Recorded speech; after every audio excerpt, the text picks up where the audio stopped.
Hello, আসসালামু আলাইকুম। আপনারা সবাই কেমন আছেন? আশা করি ভালোই আছেন। অনেক দিন পরে ছাদে উঠলাম শীতকালীন কিছু শাক সবজি রোপণ করার জন্য। এখানে আছে লাল শাকের বীজ, ধনের শাক, তারপরে মূলা শাকের বীজ, পেঁপের বীজ, শস্যের বীজ। এগুলো এখন মা ও মেয়ে দুজনে মিলে রোপণ করব।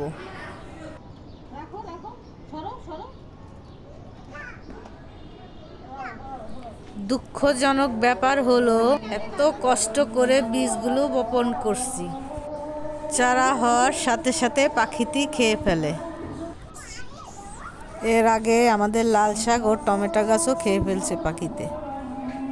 তবু কি আর করার, আবারও চেষ্টা করলাম, দেখি আবার হয় কি না।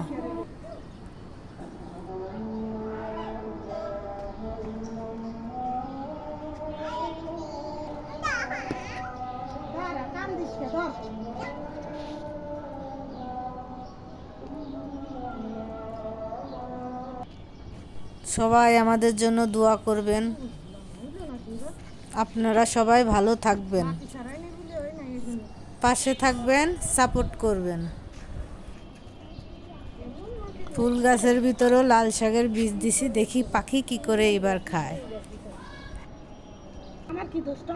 এখান থেকে আমার টমেটো গাছগুলো সব পাখিতে খেয়ে শেষ করে দিছে।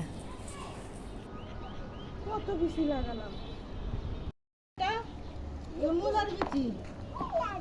মূলার বীজ, আর এখান থেকে অল্প একটু নাও, অল্প একটু, এভাবে নাও। এটা হলো লাল শাকের বীজ। এই যেভাবে দাও, এভাবে দাও, এভাবে। হ্যাঁ দাও, দাও, দিছো? আচ্ছা, গাইয়ে দাও, গাইয়ে দাও।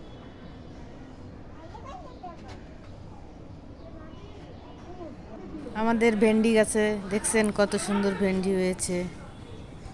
ভিডিওটি দেখার জন্য অনেক অনেক ধন্যবাদ। আল্লাহ হাফেজ।